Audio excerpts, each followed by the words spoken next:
তৈরি হবে। বীরচট্টলাবাসী, আমাদের এই ভঙ্গুর রাষ্ট্র ব্যবস্থা গঠনে আপনাদেরকে সামনে এগিয়ে আসতে হবে। প্রিয় তরুণ প্রজন্ম, আপনাদেরকে মাথায় রাখতে হবে, আমরা এখন বর্তমানে যে কার্যক্রমগুলো ভবিষ্যতে আমাদের ভবিষ্যৎ প্রজন্ম পাবে। বর্তমানের কাঠগড়ায় যেভাবে অতীত প্রজন্মকে আমরা দায়বদ্ধ করি, আমরা যদি বর্তমানে আমাদের দায়িত্ব পালন করতে না পারি, তাহলে ভবিষ্যতের কাঠগড়ায় আমরা দায়বদ্ধ হব।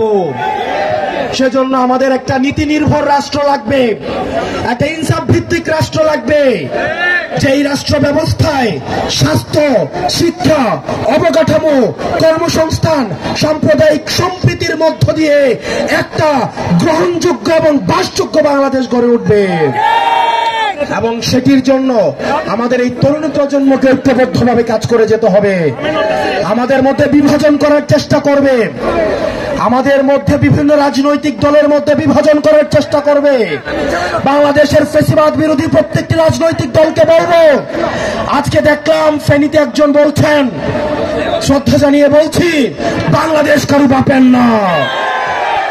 আমরা বাংলাদেশকে কাউকে ইজারা দেই নাই, বাংলাদেশটা হচ্ছে জনতার। বাংলাদেশের প্রত্যেকটা মানুষ এই 56,000 বর্গ মাইলে সবাই ন্যায্য হিস্সা নিয়ে থাকবে।